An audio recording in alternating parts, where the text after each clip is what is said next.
Hello everyone, कैसे हैं आप सब लोग। आज हम करेंगे फर्स्ट वीक ऑफ जून के इंपॉर्टेंट करंट अफेयर्स। ये आप लोगों के हर एक एग्जाम के लिए काफ़ी इंपॉर्टेंट होंगे। तो जो लोग ये चैनल पहली बार देख रहे हैं आप इस चैनल को सब्सक्राइब कर सकते हैं ताकि आप लोगों को हर एक अपडेट मिलता रहे। साथ ही साथ वीडियो स्टार्ट करने से पहले मैं आपको बता दूं एक बहुत बड़ा अपडेट हमारे उन लोगों के लिए जो हमारे साथ तैयारी कर रहे हैं पंचायत सेक्रेटरी और VLW कोर्स के बारे में। आपको एक चीज़ बता दूं, हम लोगों ने यहाँ पे डिसाइड किया है कि हर एक टॉपिक का हम लोग कोशिश करेंगे कि टॉपिक टेस्ट भी अब ऐड कर दिया जाएगा आपके इसी एक कोर्स के अंदर, जिसकी फीस इस समय सिर्फ 500 रुपये है। अभी आपको बता दें, आप लोग अपने घरों पे आराम से बैठ के तैयारी कर सकते हैं। आप लोगों को बेस्ट कंटेंट हमारे एंड से कोशिश की जाएगी प्रोवाइड किया जाए। ये पूरा कोर्स आपको SSS ऐप पे मिल जाएगा। आप लोगों को यहाँ पे video lectures, mock test, notes, PDF, MCQ series सब यहाँ पे चलाया जाएगा ताकि आप लोग इसमें अच्छा परफॉर्म कर सकें और अपने घर पे बैठ के ही तैयारी कर सकें। आपको किसी कोचिंग सेंटर में जाने की जरूरत नहीं है। आप लोगों को हर एक चीज़ हमारे एंड से प्रोवाइड कर दी जाएगी। लिंक डिस्क्रिप्शन बॉक्स में, अगर आप लोग ज्वाइन करना चाहते हैं तो आप लोग कर सकते हैं। इसी के साथ साथ आपको stock assistant, veterinary pharmacist, SI finance और इस अगर हम बात करें बॉर्डर बटालियन, सबके कोर्सेज भी हमारी ऐप में मिल जाएंगे। तो एक बार आप लोग इसे डाउनलोड करके ज़रूर चेक कर लीजिएगा। तो चलिए शुरू करते हैं आज की क्लास को बिना ज़्यादा टाइम वेस्ट किए। सबसे पहले आज क्वेश्चन आप लोगों के सामने है, अभी हाल ही में कौन सी ऐसी स्टेट है जो highest number of goods and service tax registration जिसमें है, जिन्होंने टॉप किया है by business dealers according to the recent data by government of India on the aggregate GST registration in the 2017 to 2022 period. देखो यहाँ पे मैं आपको बता दूं, जो अगर ये क्वेश्चन पूछा जाएगा, यहाँ पे पूछा गया है कि जनरली जो दो स्टेट्स हैं उनका नाम हर जगह आ रहा है कि महाराष्ट्र और यूपी ने टॉप किया है इसमें। तो अगर आपसे स्टेट्स पूछा जाएगा तो इसका आंसर ये दोनों होगा। लेकिन अगर आपसे एक पूछा जाएगा कि महाराष्ट्र और यूपी में भी किसने ज़्यादा टॉप किया है, तो मैं आपको बता दूं कि महाराष्ट्र रैंक 1 पे रहा है और जो यूपी है वो सेकंड पे रहा है। अगर स्टेट्स पूछा जाएगा तो इस समय जो न्यूज़ चल रही है उसके अकॉर्डिंग तो दोनों ने काफ़ी अच्छा परफॉर्म किया है इन दोनों में, और ज़्यादा डिफरेंस यहाँ पे देखने को नहीं मिला। लेकिन टेक्निकली जो इसका आंसर बनेगा कि कौन सी स्टेट है जिसने सबसे ज़्यादा रजिस्ट्रेशन की हैं, तो उसका आंसर होगा आपका महाराष्ट्र। तो ये चीज़ याद रखना, 2017 से लेकर 2022 के पीरियड की अगर हम बात करें तो महाराष्ट्र में सबसे ज़्यादा हुई हैं। अगर आपको ऑप्शन में दोनों दिखेंगे तब भी आप महाराष्ट्र को ही मार्क करेंगे। अगर आपको जो इसका आंसर है वो महाराष्ट्र ही होगा टेक्निकली, और मे बी अगर जब आपको आंसर जो हमारे एंड से PDF मिलती है उसमें ओनली 1 और 3 लिखा होगा, लेकिन इसको आप लोग चेंज कर दीजिएगा। महाराष्ट्र जो है उसने सबसे ज़्यादा यहाँ पे GST रजिस्ट्रेशन की है। अब आप लोगों का एक क्वेश्चन पेपर में GST से डायरेक्ट बना था कि GST डे कब होता है, तो ये 1 जुलाई को हर साल मनाया जाता है। कब ये शुरू हुआ था वो पूछा गया था आप लोगों से। तो देखो होता क्या है, जो भी आपकी डेट इंपॉर्टेंट डेट्स पे क्वेश्चन बनते हैं वो हम लोग यहाँ पे डिस्कस कर लेते हैं जो काफ़ी इंपॉर्टेंट है। जैसे GST हो गया, इन सब का आपको याद रखना है कि ये शुरू कब किए गए थे, क्योंकि अभी हाल ही में शुरू किए गए हैं। 2017 में ही इनफैक्ट ये शुरू किया गया था, तो ये आपको तो याद रखना है। चलो नेक्स्ट पे आते हैं हम लोग। नेक्स्ट क्वेश्चन काफ़ी इंपॉर्टेंट है, हो सकता है ये आपको कंप्यूटर सेक्शन में पूछा जाए। अगर मैं एग्जामिनर हूँ मैं इस क्वेश्चन को ज़रूर कंप्यूटर सेक्शन में पूछूं। अब है क्या, अभी हाल ही में एक सुपर कंप्यूटर है जिसका नाम याद रखिएगा परम अनंता, बहुत ही ज़्यादा इंपॉर्टेंट है। ये इनॉग्रेट किया गया है किस इंस्टीट्यूट के द्वारा, under the national super computing mission. अब ये किसने किया है, तो आपको बता दूं ये किया गया है IIT गांधीनगर के द्वारा। बहुत ही ज़्यादा इंपॉर्टेंट है, पेपर में क्वेश्चन बन सकता है कि परम अनंता जो सुपर कंप्यूटर अभी हाल ही में बनाया गया है ये किसके द्वारा बनाया गया, तो ये IIT गांधीनगर ने बनाया है। अब एक और क्वेश्चन अगर हम बात करें, सुपर कंप्यूटर जो है उसकी स्पीड किस में काउंट की जाती है, तो सुपर कंप्यूटर की जो स्पीड है वो फ्लॉप्स पे काउंट की जाती है। ये कंप्यूटर का क्वेश्चन है, आप लोगों को कमेंट में फ्लॉप्स की फुल फॉर्म लिख के बतानी है। फ्लॉप में ये काउंट की जाती है, तो इसको बताइएगा कि इसकी फुल फॉर्म क्या है। नेक्स्ट पे आते हैं क्वेश्चन नंबर 3 के ऊपर। अभी हाल ही में सुप्रीम कोर्ट ने क्या किया है, जो सेक्स वर्कर है उन्हें एज अ प्रोफेशन में ऐड किया गया है। अब यहाँ पे क्वेश्चन क्या बनता है, ये किस आर्टिकल के तहत यहाँ पे ऐड किया गया है, तो देखो आपको बता दूं ये किस आर्टिकल के तहत जो है ऐड किया गया है, तो ये किया गया है आर्टिकल 142 के अंडर। एक स्पेशल प्रोविजन बनाया गया है, उसमें इस चीज़ को ऐड किया गया है। तो ये क्वेश्चन भी आपसे पूछा जा सकता है। आर्टिकल 142 ऑफ इंडियन कॉन्स्टिट्यूशन की अगर हम बात करें, 3 जजेस की बेंच थी जिन्होंने ये डिसीजन लिया है, जिसको लीड किया था जस्टिस L नागेश्वरा जी ने। ठीक है, L नागेश्वर राव जी जो थे उन्होंने इसको लीड किया था, तो ये आपको याद रखना है। नेक्स्ट पे आते हैं हम लोग। अभी हाल ही में क्या थी theme World No Tobacco Day की, जो कि ऑब्जर्व किया गया था across the globe World Health Organization के द्वारा। अब 2 चीज़ें हैं, पहली तो चीज़ आपको पता होनी चाहिए कि वर्ल्ड टोबैको डे मनाया कब जाता है, तो ये मनाया जाता है हर साल 31 को, ठीक है। और दूसरी चीज़ क्या है यहाँ पे 31 की अगर हम बात करें, इसी दिन जो इसकी थीम है ये इससे ज़्यादा इम्पोर्टेंट है। थीम क्या थी इसकी? थीम थी tobacco threat to our environment. ये पॉइंट याद रखना, दोनों चीज़ें। टोबैको डे के ऊपर आप लोगों ने भी देखा होगा बहुत सारी चीज़ें होती हैं, और ये 31 मई को मनाया जाता है।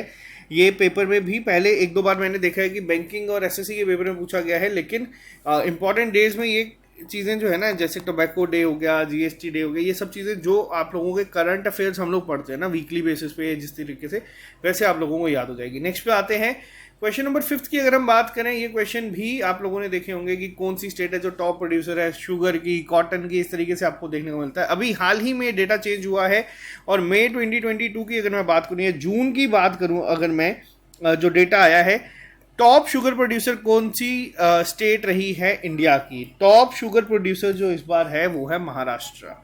बहुत ज़्यादा इंपॉर्टेंट है ये, क्योंकि महाराष्ट्र ने किया है। सेकंड नंबर पे आपको पता है कौन सी है, वो है उत्तर प्रदेश। पहले उत्तर प्रदेश जो थी वो थोड़ी सी आगे चलती थी, लेकिन इस साल जो है जो शुगर प्रोड्यूसर है वो आई है महाराष्ट्र। महाराष्ट्र सबसे ज़्यादा जो है शुगर प्रोड्यूस हो रही है यहाँ पे, तो ये पहला पॉइंट याद रखिएगा।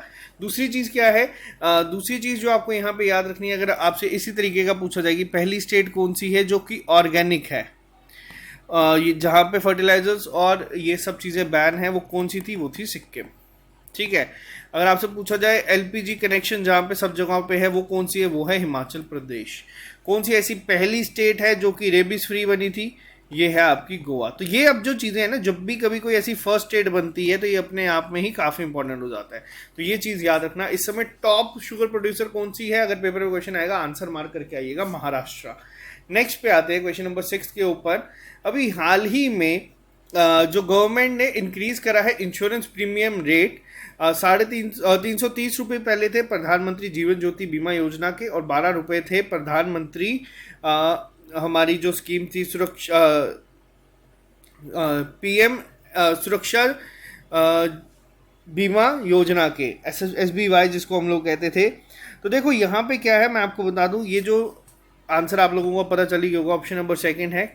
दोनों चीज़ें याद रखनी है। अब होता क्या है, जैसे ये जो स्कीम्स हैं जब से लॉन्च की गई हैं, इसका रेट यहाँ पे 330 साल के थे और 12 रुपये साल के थे, लेकिन अब ये बढ़ा दिए गए हैं। तो आपको क्या करना है, आपको दोनों चीज़ें याद रखनी है। अब एज लिमिट क्या है जो यहाँ पे एनरोल कर सकते हैं, आपको कमेंट बॉक्स में लिख के बताना है। ये जो प्रीमियम रेट है ये इसी साल जून 1 से शुरू किए गए हैं। 2015 में ये स्कीम लॉन्च की गई थी। तो ये चीज़ आपको पता होना चाहिए, पहला पॉइंट। तो दूसरी चीज़ यहाँ पे क्या है, ये आपका पूरे साल का इंश्योरेंस प्रीमियम जो है वो कवर करता है। जैसे कि जून 1 से लेके ये 31 मई तक के आपके पैसे हैं अगले साल के। तो अगर पूछा जाएगा प्रधानमंत्री जीवन ज्योति बीमा की क्या है इस समय प्रीमियम, वो है 436 रुपीज़ पर ईयर। और अगर पूछा जाए प्रधानमंत्री सुरक्षा बीमा योजना का क्या है, तो वो है आपका 20 रुपये। इसमें होता क्या है, इसमें 2 लाख रुपए तक मिलते हैं नॉमिनी को अगर कभी किसी की एक्सीडेंटल डेथ हो जाए। तो ये आपको याद रखनी है चीज़, और इसके बारे में आपको थोड़ा सा कमेंट बॉक्स में अब लिख के बताना है कि आप लोग क्या जानते हैं इन स्कीम्स के बारे में, ठीक है। इन दोनों स्कीम्स के बारे में आप कमेंट बॉक्स में लिख के बताइएगा। 7th पॉइंट पे आते हैं, 7th क्वेश्चन के ऊपर आज के। ये क्वेश्चन काफ़ी इंपॉर्टेंट है। अभी हाल ही में इंडिया का पहला लेवेंडर फेस्टिवल जो है वो ऑब्जर्व किया गया है। किस डिस्ट्रिक्ट में ऑब्जर्व किया गया है?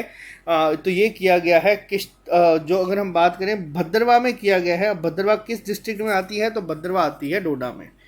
एग्जैक्ट जगह पूछा जाएगा कि कौन सी है, तो एग्जैक्ट जगह है आपकी भद्रवाह, जहाँ पे ये चीज़ को ऑब्जर्व किया गया है। बहुत इंपॉर्टेंट है। किसने इसको यहाँ पे अगर हम बात करें इनॉग्रेट किया, तो इसको इनॉग्रेट किया गया था डॉक्टर जितेंद्र सिंह जी के द्वारा। डॉक्टर जितेंद्र सिंह ने इसको इनॉग्रेट किया था। लेवेंडर आप लोग यहाँ पे देख सकते हैं, ये पहला इंडिया का लेवेंडर फेस्टिवल है जिसको इनॉग्रेट किया गया है। कहाँ पे? अब 2 तरीके से पूछा जा सकता है, या तो स्टेट्स दे दी जाएंगी, यूटीज दे दी जाएंगी, तो याद रखना जम्मू कश्मीर। अगर डिस्ट्रिक्ट पूछी जाएगी तो याद रखना डोडा। अगर स्पेसिफिक जगह पूछी जाएगी तो वो होगा भद्रवाह। तीनों चीज़ें आपको पता होनी चाहिए। नेक्स्ट पे आते हैं क्वेश्चन नंबर 8 के ऊपर। ये क्वेश्चन काफ़ी ज़्यादा इंपॉर्टेंट है आज का, क्योंकि देखो अभी हाल ही में इंडियन एयरफोर्स को जो ग्लोबली रैंक किया गया है in according to the World Directory of Modern Military Aircraft Global Air Power ranking. ये आप लोगों को बता दूं, इसमें ना कन्फ्यूजन हो सकती है, क्योंकि हर जगह जो चीज़ सर्कुलेट हो रही है वो थोड़ी सी अलग है। अब देखो अगर हम बात करें DMMA की, यानी कि क्या, world Directory of Modern Military aircraft. इसके अकॉर्डिंग अगर हम बात करें तो क्या ग्लोबल रैंकिंग है इंडिया की, तो इसके अकॉर्डिंग ग्लोबल रैंकिंग जो इंडिया की है वो है 6। लेकिन जो न्यूज़ बहुत ज़्यादा आप लोगों ने भी सुनी होगी कभी ना, अभी जो हर जगह वायरल हो रही है कि इंडिया एयरफोर्स इमर्ज करके आया है as dash strongest air force only after USA and Russian air force. तो ये क्या है, अगर हम बात करें स्ट्रॉन्गेस्ट एयरफोर्स की, तो इसमें इंडिया का रैंक क्या है, 3rd।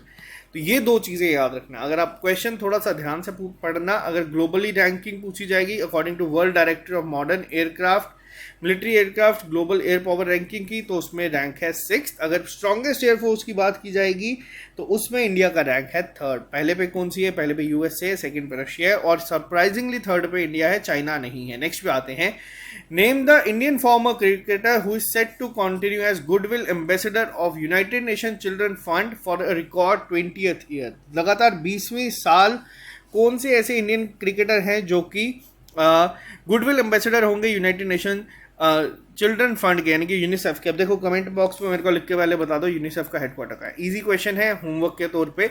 अब दूसरी चीज क्या है, कौन से ऐसे क्रिकेटर हैं, तो वो आप लोग गेस भी कर सकते हैं। सचिन तेंदुलकर जो है इन्हें अपॉइंट किया गया है, और ये 2 डेकेड से, यानी कि 20 साल से ये इस रोल को प्ले कर रहे हैं। कैंपेन जो इनकी आती हैं for the betterment of under privilege children, उसमें इन्होंने यहाँ पे किया। 2003 में पहली बार ये सिलेक्ट हुए थे और आज तक ये यहाँ पे चल रहे हैं। तो ये 20 साल से लगातार जो है सचिन तेंदुलकर जो है एज अ गुडविल एम्बेसडर काम कर रहे हैं यूनिसेफ के। बहुत ही ज़्यादा इंपॉर्टेंट होगा एग्जाम पॉइंट ऑफ व्यू से। नेक्स्ट पे आते हैं हम लोग। नेक्स्ट क्वेश्चन की अगर हम बात करें, अभी के लिए क्या थीम रही है ग्लोबल डे ऑफ पेरेंट्स 2022 की, जो कि ऑब्जर्व किया जाता है यूनाइटेड नेशन के द्वारा 1 जून को। देखो 1 जून को जो global day of parents observe किया जाता है, इसकी थीम क्या रखी गई है, इसकी थीम रखी गई है appreciate all parents through out the world. बहुत इंपॉर्टेंट है, और आपको ये डेट भी याद रखनी है कि कब ऑब्जर्व किया जाता है। नेक्स्ट पे आते हैं, अभी जो हाल ही में फॉर्च्यून 500 की लिस्ट आई है world top 10 highest paid CEOs की, अगर हम बात करें तो उसमें कौन है, इसको अब आप लोग गेस भी कर सकते हैं। इन्होंने भी हाल ही में ट्विटर को भी खरीद लिया है। कौन है टॉप पे, वो है एलन मस्क। देखो टॉप पे एलन मस्क है, सेकंड पे जेफ बेजोस है, ये चलते आ रहे हैं। आपको ये भी याद रखना है कि 3rd पे कौन है। अब ये किन के लिए, जो बैंकिंग एग्जाम्स या बाकी देते हैं वहाँ पे कई बार ये चीज़ें पूछ ली जाती है, क्योंकि जो पहले 2 हैं वो काफ़ी ज़्यादा ऑब्वियस हैं और सभी लोगों को पता है कि यही होंगे।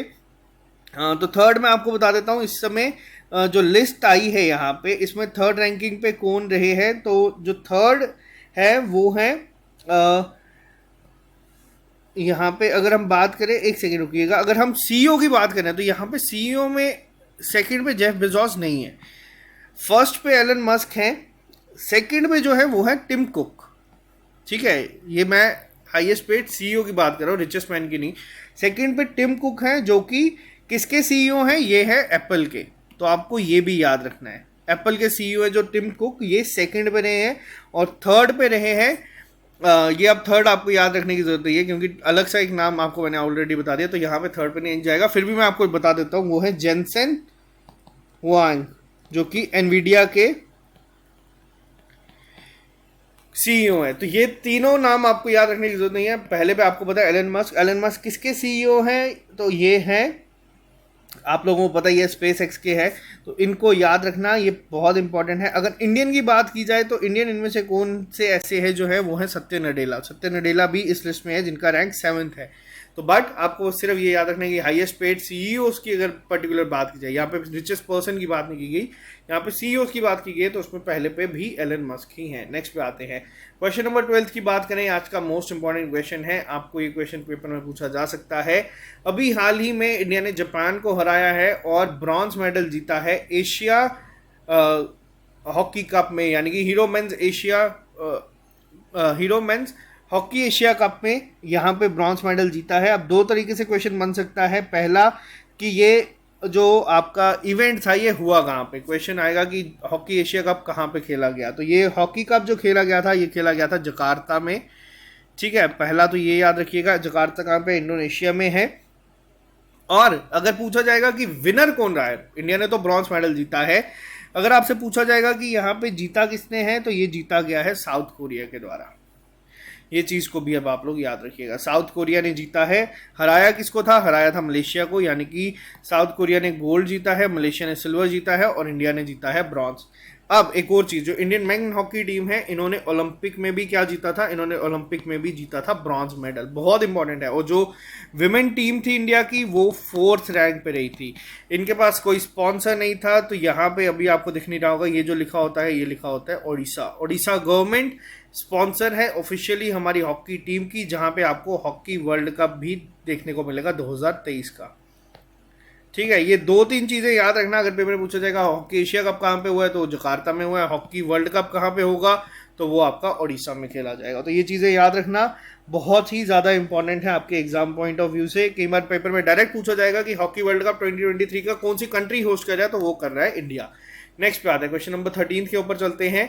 अभी हाल ही में आप लोगों ने देखा होगा, रिपब्लिक ऑफ टर्की ने अपना नाम जो है वो बदल दिया है और इसको यूनाइटेड नेशन ने अप्रूव कर दिया है। अब से क्या नाम होगा यहाँ पे टर्की का, वो होगा तुर्के। ठीक है, तो अब से जो नाम है ये बदल दिया गया है तुर्की। ये जो होगा, अगर मैं आपको बताऊं किस तरीके से हम बोलेंगे इसे, तुर्की ये, इस तरीके से अब हम इस चीज़ को बोलेंगे। अब टर्की नाम जो है वो चेंज हो जाएगा। तो ये टर्की प्रेसिडेंट जो थे, उन्होंने यहाँ पे ये प्रस्ताव रखा था, जिसको यूएन ने एक्सेप्ट कर लिया है। तो आपको ये याद रखनी है इस चीज़ को। टर्की की अगर मैं बात करूँ, तो जो रशिया की आप लोगों ने देखा होगा अभी रशिया यूक्रेन वॉर में, जो S-500 डिफेंस सिस्टम जो यूज़ किया जा रहा है, टर्की ने कहा था कि सबसे पहले टर्की इसको खरीदेगा। क्योंकि आपसे एग्जाम में अगर पूछा जाएगा S-500 किसका है, क्योंकि बहुत ज़्यादा न्यूज़ में था, इंडिया क्योंकि S-400 खरीद रहा है यहाँ पे, किससे, वो खरीद रहा है यहाँ पे रशिया से। और S-500 जो आया है वो काफ़ी एक एडवांस वर्जन है किसका, S-400 का। S-500 टर्की ने कहा था ये सबसे पहले खरीदेगा, लेकिन इसको ग्रे लिस्ट में डाल दिया गया था FATF के द्वारा। बट अब किसने कहा है कि वो सबसे पहले इसको खरीदेगा, तो इंडिया ने कहा है कि वो खरीदेगा S-500 को। तो इसीलिए ये चीज़ न्यूज़ में भी थी। तो याद रखना, रिपब्लिक ऑफ टर्की ने नाम बदल दिया है। पेपर में आपको इस तरीके से ही एक और चीज़ मैं यहाँ पे आपको बता दूँ, ये जो ऑप्शन है ये आंसर नहीं है इसका, ऑप्शन नंबर A आंसर है इसका, तुर्की है। ठीक है, तो यहाँ पे थोड़ा सा भी ये कंफ्यूजन क्रिएट करेगा पेपर में अगर ऑप्शन इस तरीके के आ गए, तो आंसर है इसका तुर्की है। मैंने आपको यहाँ पे लिख के बता दिया है, ये स्पेलिंग है, इस तरीके से आप इसको बोलेंगे। नेक्स्ट पे आते हैं, क्वेश्चन नंबर 14 की अगर हम बात करें, अभी हाल ही में टॉन टैग ने जीता है 2 कैटेगरीज में। रिजर्व बैंक ऑफ इंडिया के द्वारा जो भी एक पहली ग्लोबल हैकाथॉन करवाई गई थी, जिसका नाम था हार्बिंगर 2021, इसके तहत क्या कोशिश की गई थी। देखो, 2 चीज़ें यहाँ में इंपॉर्टेंट है। पहली, RBI के द्वारा ये हैकाथॉन अभी हाल ही में लॉन्च की गई थी। तो याद करना, नाम पेपर में पूछा जाएगा, RBI ने कौन सी की है, तो उसका नाम है हार्बिंगर 2021। दूसरी चीज़ क्या पूछी जा सकती है, आपसे पूछी जा सकती है कि हार्बिंगर 2021 किस इंस्टीट्यूट ने करवाई थी, तो वो है रिजर्व बैंक ऑफ इंडिया। इस ऑर्गेनाइजेशन ने ये करवाया था। साथ ही साथ जीता किसने है, टॉन टैग ने जीता है। ये कहाँ की बेस्ड कंपनी है, तो ये जो अभी जीत के आई है, ये बेंगलुरु बेस्ड कंपनी है जिसने इसको जीता है। बहुत इंपॉर्टेंट है एग्जाम पॉइंट ऑफ व्यू से भी। तो आपको ये चीज़ याद रखनी है, एग्जाम में पूछा जा सकता है। नेक्स्ट पे हम बात करते हैं नेक्स्ट क्वेश्चन के ऊपर। अभी हाल ही में द अवार्ड जिसे हम कहते हैं, द अवार्ड क्या है, ये है Times Higher Education Award Asia 2022 के मिले हैं, जिसमें कौन सी हिमाचल प्रदेश का ऐसा यूनिवर्सिटी है जिसको highly commended under the outstanding sport for students category में अवार्ड मिला है। देखो, 3 यूनिवर्सिटीज है जिनको अवार्ड मिला है। एक कैटेगरी है यहाँ पे आप लोगों की आउटस्टैंडिंग सपोर्ट फॉर स्टूडेंट्स। ये किसको मिला है, ये अवार्ड मिला है Shoolini university of biotechnology and management की, जो कि यहाँ पे है हिमाचल प्रदेश में। और अगर आपसे पूछा जाए कि जो टेलर यूनिवर्सिटी है मलेशिया की, इसे मिला है winner under the same category. ठीक है, 2 अवार्ड्स है। अब इसके अलावा और भी बहुत सारी यूनिवर्सिटी है जिसे मिला है, जिसमें एक आपकी सावित्रीबाई फुले जो यूनिवर्सिटी है पुणे की, उससे अवार्ड मिला है किस कैटेगरी में, उन्हें मिला है डेटा पॉइंट रिसर्च में। कई बार अगर ये क्वेश्चन बन जाते हैं तो फिर एग्जाम में कैटेगरीज के थ्रू कंफ्यूज करने की कोशिश की जाती है। और अमिटी यूनिवर्सिटी को भी मिला है, क्योंकि ये पहली यूनिवर्सिटी बनी है अमिटी यूनिवर्सिटी, जो कि ऑनलाइन डिग्रीज और डिप्लोमास करवाएंगी। ठीक है, तो ये याद रखना, इनको online degree diploma certification program की कैटेगरी में student recruitment campaign of the year की कैटेगरी में अवार्ड मिला। तो ये तीनों ये चीज़ें याद रखना। नेक्स्ट पे आते हैं क्वेश्चन नंबर 16 के ऊपर। अभी हाल ही में फोर्ब्स की लिस्ट आई है जिसमें कौन से ऐसे पहले एक्टिव नेशनल बास्केटबॉल एसोसिएशन के प्लेयर हैं, यानी कि जो NBA प्लेयर हैं जो बिलियनियर बने हैं with the net worth of USD 1 billion. अब बताओ इनमें से कौन से हैं ऐसे जिन्हें ये अवार्ड मिला है। तो ये मिला है लेब्रॉन जेम्स को।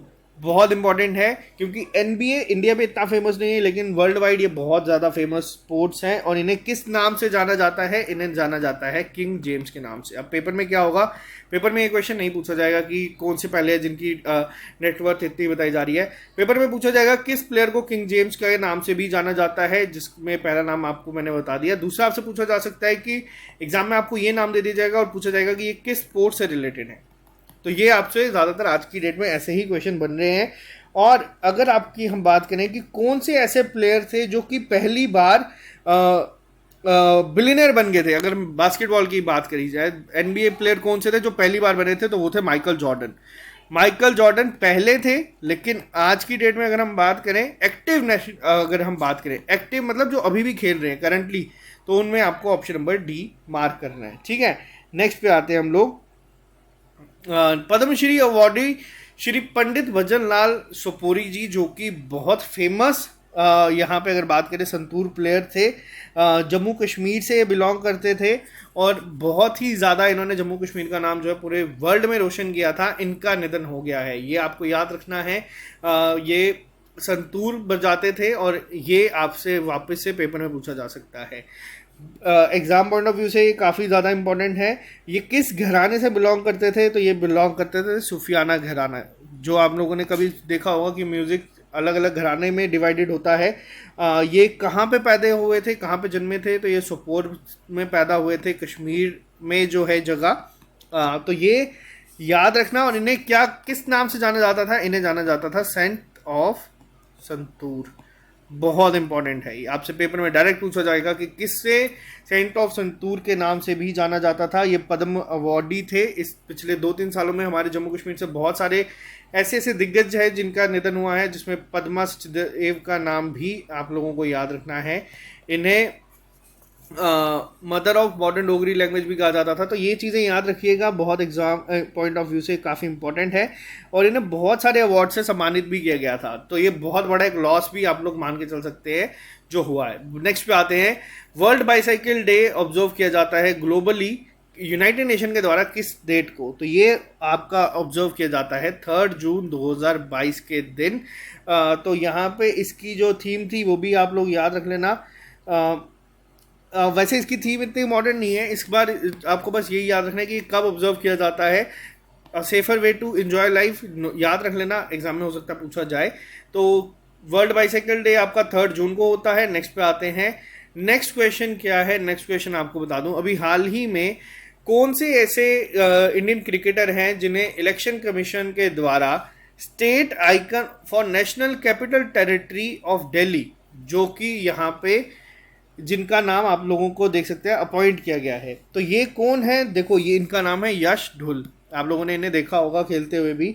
ये ECI यानी कि election commission India state icon for national capital territory of Delhi, ताकि जो यंगस्टर्स हैं जितने भी, उन्हें इनकरेज किया जा सके। तो इन्हें यहाँ पे क्या किया गया है?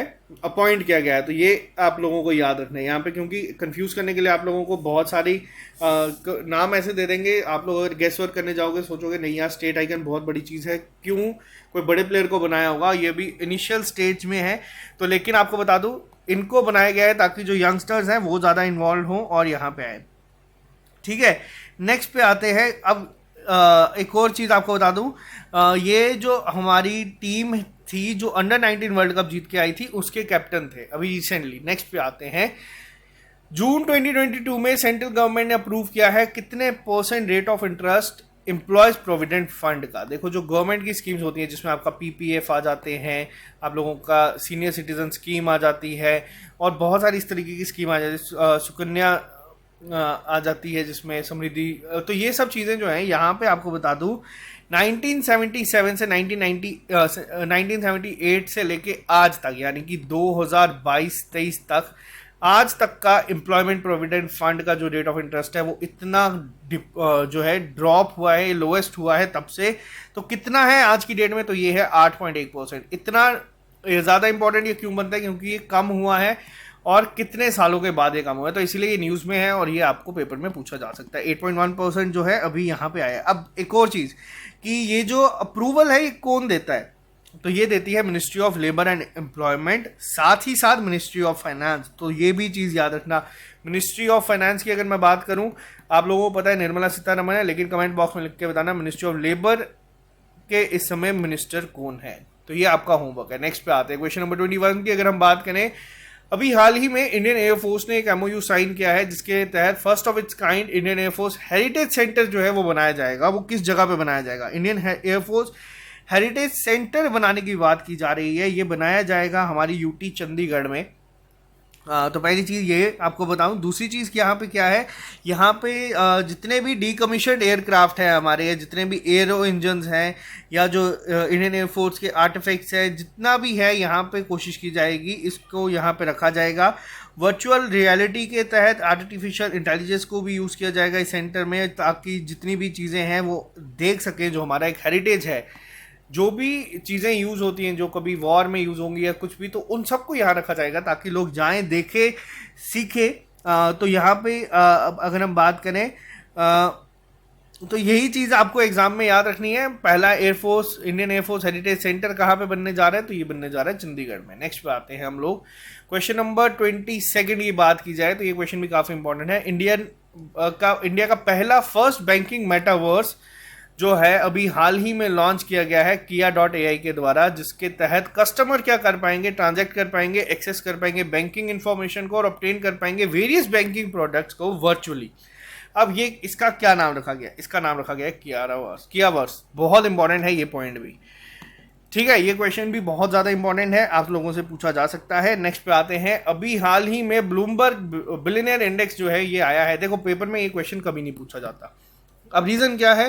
क्योंकि बहुत फ्रीक्वेंटली चेंज होता है। अभी पिछले महीने गौतम अदानी थे जो एशिया के जो सबसे ज़्यादा रिचेस्ट मैन थे, लेकिन वापस से जो ये टाइटल है मुकेश अंबानी ने जीत लिया। पेपर में कंफ्यूजन अगर क्रिएट करना है, अवॉइड करना है, तो बस ये नोट कर लेना गौतम अदानी कब बने थे। वो पिछले महीने बने थे, लेकिन अभी वापस से जो लिस्ट आई है उसके अकॉर्डिंग कौन है जो कि बने हैं, तो वो है मुकेश अंबानी। बहुत जल्दी इनकी जो नेटवर्थ है वो 100 बिलियन क्रॉस कर जाएगी यहाँ पे। अब अगर पूछा जाए ब्लूमबर्ग इंडेक्स के बारे में, ब्लूमबर्ग बिलियनियर इंडेक्स के बारे में, दुनिया की अगर बात की जाए तो उसमें कौन से हैं पहले नंबर पे? तो वो आपको मैंने बताया था एलन मस्क है। दूसरे नंबर पे अगर ऑल ओवर वर्ल्ड पूछा जाएगा कौन है, सीईओज वगैरह नहीं, तो वो है जेफ बेजोस जिनकी कंपनी है अमेजॉन। और थर्ड पूछा जाएगा कौन है, तो उनका नाम भी याद रखना, इनका नाम है बेर्नार्ड अर्नोल्ट। ठीक है, ये फ्रांस से है, बिलोंग करते हैं, तो ये चीज़ याद रख लेना। नेक्स्ट पे आते हैं क्वेश्चन नंबर 24 के ऊपर। अभी हाल ही में कौन सा ऐसा बेंगलुरु बेस्ड कंपनी है जिन्होंने ज्वाइन किया है नासा का पेस मिशन? अब पेस की फुल फॉर्म क्या है? अब जो बच्चे मेरे को कहते हैं ना कि साइंस एंड टेक में हम लोग क्या पढ़े, साइंस एंड टेक में हमें समझ नहीं आ रहा हम क्या क्या चीज़ें पढ़े। देखो साइंस एंड टेक में आपको करंट अफेयर्स पे ही क्वेश्चन बनेगा, और किस तरीके का बनेगा? वो इस तरीके का बनेगा। जो नासा का पेस मिशन है इसका नाम क्या है? Plankton aerosol cloud ocean ecosystem mission.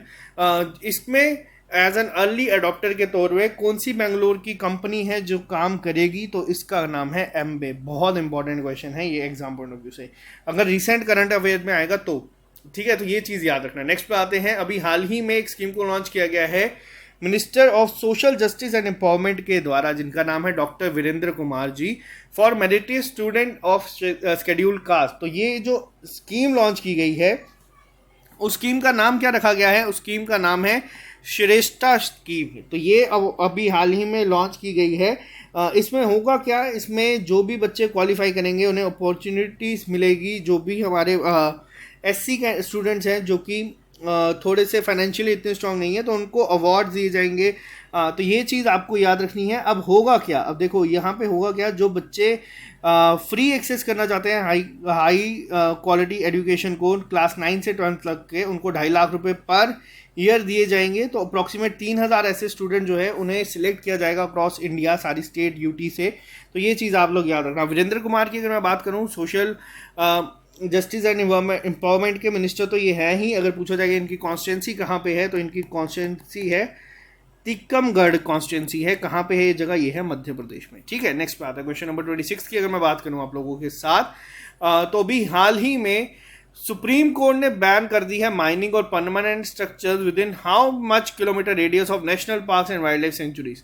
तो कितने रेडियस के दायरे में अब कोई माइनिंग नहीं हो कर सकता नेशनल पार्क्स के या वाइल्ड लाइफ सेंचुरीज की? तो वो है 1 किलोमीटर के दायरे में। मान लीजिए अगर ये आपका कोई नेशनल पार्क है तो ये आपका 1 किलोमीटर का रेडियस है। इस रेडियस में कोई भी आप लोगों का माइनिंग या फिर जो परमानेंट स्ट्रक्चर्स है उनको यहाँ पे नहीं कर सकता। तो ये चीज़ याद रखना, बैन कर दिया गया है। नेक्स्ट पे आते हैं एक्स संप्रीति जो एक्सरसाइज है, जिसे एक्स संप्रीति एक्स भी कहा जा रहा है इस बार। तो ये जो मिलिट्री एक्सरसाइज है ये किस किस कंट्रीज़ के बीच में होती है? ये कंट्री इंडिया करता है किसके साथ? ये इंडिया करता है बांग्लादेश के साथ। अभी रिसेंटली मैंने आपको बताया था इंडिया ने बांग्लादेश के साथ मिलके कौन सी करी थी, एक नेवल एक्सरसाइज, तो उसका नाम था बोंगो सागर। ठीक है, ये भी याद रखना, इंडिया ने करी थी, जिसमें INS तोरा ये सब गए थे। तो नहीं, लेकिन इंपॉर्टेंट यहाँ पे क्या है, एक्स संप्रीति जो हुई है इस समय ये किसने की है? इंडिया और बांग्लादेश में हुई। कहाँ पे है? ये एक मिलिट्री स्टेशन है जेसोर का, कहाँ पे? बांग्लादेश में ही है। तो वहाँ पे ये जो इवेंट है ये हुआ था, तो ये याद रखना। अब इंडिया से कौन गया था? डोगरा रेजिमेंट हमारा यहाँ से गया था, जो कि बांग्लादेश के बॉर्डर गार्ड्स के साथ जिन्होंने एक्सरसाइज को परफॉर्म किया। तो ये चीज़ याद रखना, बहुत इंपॉर्टेंट है military exercises exam point of view से। नेक्स्ट पे आते हैं क्वेश्चन नंबर 28 पे। अभी हाल ही में कौन सी ऐसी कंट्री है जिसने MOU साइन किया है इंडिया के साथ, जिसके तहत कोशिश की जाएगी बायलैटरल कोऑपरेशन यानी कि क्लाइमेट एक्शन, इन्वायरमेंटल प्रोटेक्शन और कंजर्वेशन के ऊपर काम करने की?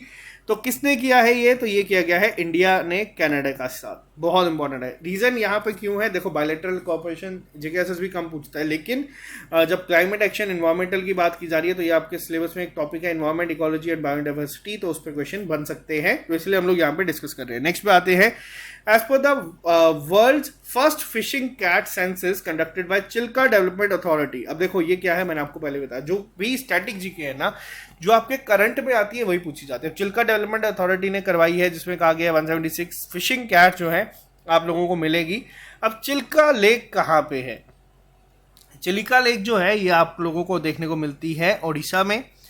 तो ये क्वेश्चन स्टैटिक जीके के फॉर्म में आता है, लेकिन आपको ये भी याद रखना है कि पहला फिशिंग कैट सेंसस करवाया गया है और बहुत कम, अप्रॉक्सीमेट 176 सिर्फ फिशिंग कैट जो है वो हमारे इंडिया में अब बची हैं, जो इस पर्टिकुलर जगह की अगर हम बात करें। और बहुत सारी कंट्रीज ऐसी हैं जहाँ पे ये ऑलरेडी ख़त्म हो चुकी है।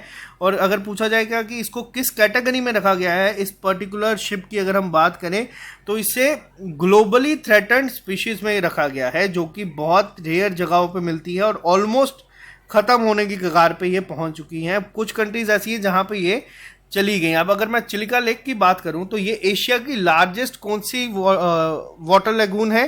तो ये है एशिया का लार्जेस्ट ब्रैकिश वाटर लगून। अब जो आपका रिवर एंड लेक्स है ना, उसमें ये क्वेश्चन पूछे जा सकते हैं, अपने एंड पे हम लोग करते हैं। और ये पहला इंडिया का वेटलैंड है जिसे इंटरनेशनल इंपॉर्टेंस मिली है अंडर रामसर कन्वेंशन। अब क्वेश्चन आपको यहाँ पे पता चल चुका है, होमवर्क क्या रहा है, कितनी इंडिया की साइट्स हैं जो कि रामसर साइट्स में ऐड की गई हैं। आज का लास्ट क्वेश्चन, कई बार इन्वायरमेंट इकोलॉजी पे आपको डायरेक्ट क्वेश्चन बन जाएगा। वर्ल्ड इन्वायरमेंट डे कब मनाया जाता है? ये मनाया जाता है हर साल 5 जून को। इस साल 5 जून 2022 को मनाया गया था, जिसपे importance of protecting of environment को लेकर अवेयरनेस को है जो शुरू किया गया था। पहली बार कब किया गया था? तो ये 1973 में पहली बार ऑब्जर्व किया गया था। इस बार इसकी थीम क्या थी? तो इसकी थीम थी ओनली वन अर्थ। तो ये थे आपके जून फर्स्ट वीक के important current affairs. I hope आपको ये लेक्चर पसंद आता है। अगर ये लेक्चर पसंद आता है तो आप इस चैनल को सब्सक्राइब कर सकते हैं। इस चैनल को सब्सक्राइब करने के साथ अगर आप लोग चाहते हैं आप लोगों को घर बैठे बैठे जितने भी JNK के एग्जाम्स है, VLW हो गया, बॉर्डर बटालियन हो गया, या फिर जो भी हमारे यहाँ के एग्जाम्स हैं उनका एक कोर्स मिल जाए, और वो भी मैं गारंटी के साथ कह सकता हूँ सबसे कम रेट में पूरे JNK में आपको मिल रहा है, और इतनी सारी चीज़ों के साथ।